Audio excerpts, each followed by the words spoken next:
Well, apparently there is a problem. Did you hear with the 10 Commandments being posted in a Virginia school? And in order to fix it, a federal judge says they should just cut down the first 4 commandments. Just get rid of them. Change history, change time, change the last however many thousands of years, cut them down to 6. Therefore, that would eliminate the 4 commandments that mention God by name.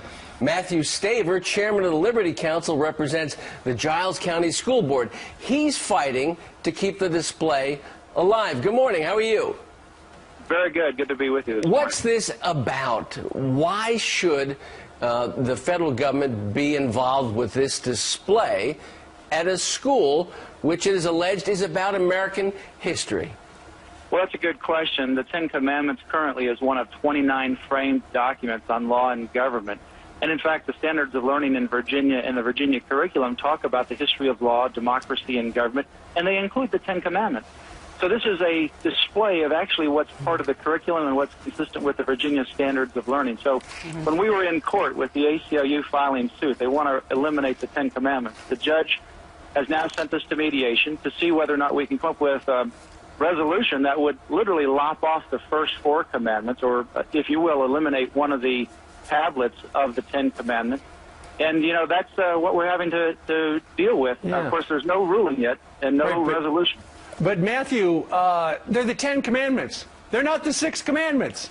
I know. And, in fact, even when that was suggested to the ACLU, they said, well, I'm not sure even about the last 6, because if you say thou shalt not, everyone knows they come from the 10 Commandments, so I'm not sure how they would rephrase the last 6. Maybe give me a break. Not a good idea to kill. That is so ridiculous. Okay, I mean, on its face, what is this judge trying to say? He wants to take out the religious aspect of the 10 Commandments, correct? And your argument is that because there are other documents in this display, like the Declaration of Independence, like the Bill of Rights, that it is more of a historical display than a religious one. Isn't that the argument?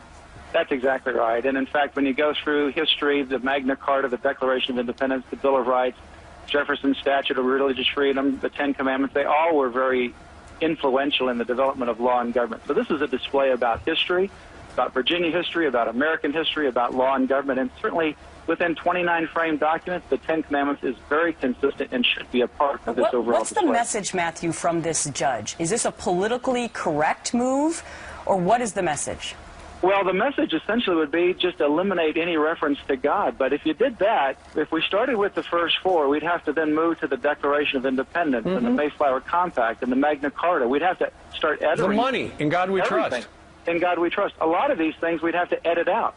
And none of these documents are edited or excerpted. They're all in their original full form. And what the 10 Commandments. What our viewers should know is that in the Supreme Court, the 10 Commandments are on the wall, right? Oh, yeah. In fact, most people would be surprised to realize that there's around 50 displays of the 10 Commandments both in and outside of the Supreme Court of the United States. As a final question, do you believe that the 10 Commandments are as equally important as the Constitution and the Declaration of Independence to Americans and school children in Virginia for understanding our American history and heritage? I think it's absolutely essential. I mean, you can't understand our history of Western legal tradition, American Virginia history, without also understanding the role the 10 Commandments has played in law and government.